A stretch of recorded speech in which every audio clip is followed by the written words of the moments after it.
What's up, YouTube? My name's Hatler, and I'm going to tell you my life story. A lot of people think you can't turn your life around, but I'm one of the success stories. Like, I have been to prison. I was facing a life sentence at one point. I have been addicted to black tar. I've done PCP, crystal, any drug out there. I'm sober. I do smoke weed, okay, but it's legal here in Vegas. I don't drink, I don't do anything. I vape, but if I can do it, anybody can do it. It's not the most complicated thing in the world. All it takes is dedication and a good role model. You got to have something to look forward to in life. And a lot of people just need help. And help doesn't come for free. So I want to be the person that can hopefully help people for free. I have a lot of knowledge, whether it be drug use, prison, the law, anatomy, science. I have studied everything.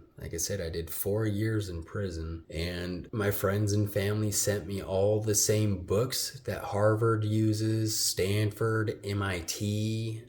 I read the same books, I just didn't take the tests. I probably read the books more fully and thoroughly than the college students did, because I had nothing but time. I was stuck in a cell for 24 hours a day. Like, everything in life can be accomplished. I don't care what it is. And a lot of people don't have the money to pay for these groups or these classes, or even if they're free, the transportation to get to them every week, it's impossible when all it takes is for you to join in on YouTube and listen to someone talk, because I've been through what you're going through. I know I have. There's not much in this life that I have not been through, and I've survived it. I've overcome it. I have a great mindset on every aspect of life. I'm broke. I'm poor, okay? I'm not afraid to admit it. My bank account hits the negatives every time my bills have to get paid, but I'm still happy. I'm still pushing on, I never lose hope. If you lose hope, then it was never there. You can't just lose faith in something. Businesses take sometimes 10 years, A lot of people don't become successful till they're 50. Like, you can't give up. And I don't know, hopefully I can just help a few people out. So, once I get monetized, I am going to help people out. Like I said, I want to give 30%, probably more, of my income away to people that watch me, people that struggle like me. I know not everyone has the fan base that I have, and not everyone has the courage to get on camera. That's okay. It doesn't mean you don't deserve a piece of the pie. When you Mr. Beast, that dude's giving out what, $15 million for his next giveaway? Why doesn't he just give 1 million people $1,000, or 1,000 people $100, or 1,000 people $1,000? However that adds up. I'm not a fucking math teacher. I don't know. But you see the point? Like, why give one person that much money when Mr. Beast makes like $300 million a year? That's a lot. So, that's a lot. He could help so many people. If he gave $5,000 to everyone, so I want to be in that position, because I'm not dumb and greedy like these people are. Mr. Beast definitely isn't greedy per se, because his channel makes 300 million a year and he's only got 80 million. So he gives a lot away. Don't get me wrong, but he could do more for more people instead of giving it all away to a select few, and a lot of these select few haven't even received the full amount. I've been watching a lot of the documentaries on it, and that's kind of messed up. Yeah, don't get me wrong. If you survive one of these game shows and it's $1 million and he gives you 400,000, that's still a big payday, but it's not the promised amount. So I can see where people are mad. But I hope you guys enjoy this story of my life. Be sure to click that thumbs up button if you guys want to hear more, and I'd be happy to share it. Enjoy. Where do I begin? I'm trying to get my mom to send me some family photos and stuff like that. I know we don't have any videos because my parents never really took a lot of photos or videos, and the ones we do have are like from the cheapest cameras ever. So I'm working on it, but I was born and raised in a town called Boise, Idaho. A little small farm town. Well, it's not so small anymore. Boise's actually a really popular destination, surprisingly. I had a pretty good life.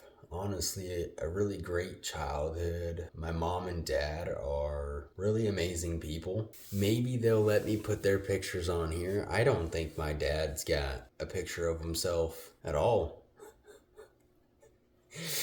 Like, shit. Maybe one of our family photos. Maybe I could pull it up on the screen.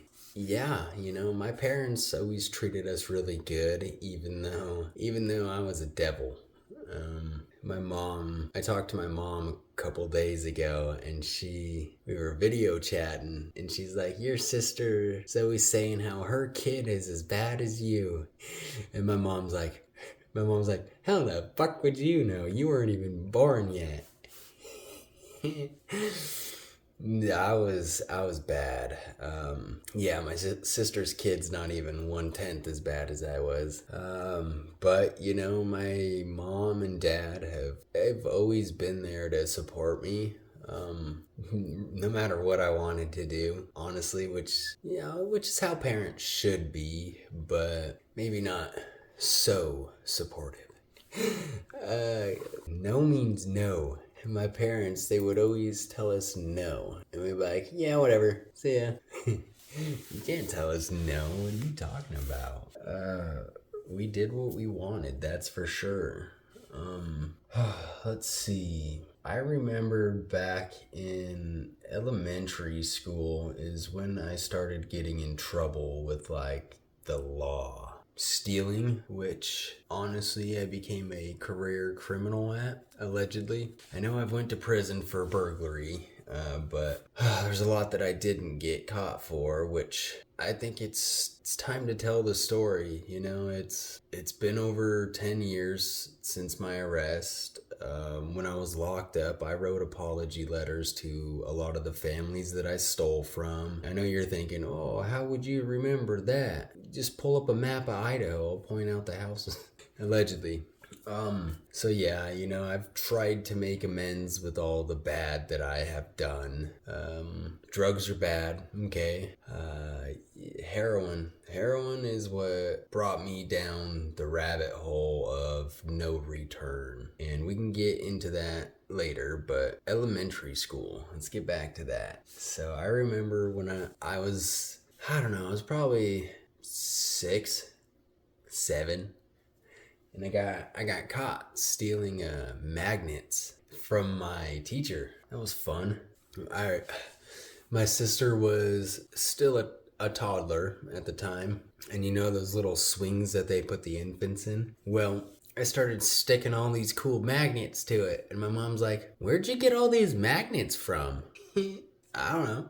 I don't remember what I told her. I was too young. I remember the incident, but it came out quick. I might have just told her I stole them from my teacher, because it was like the next day I was apologizing to my teacher. "Sorry, I stole your magnets, missus."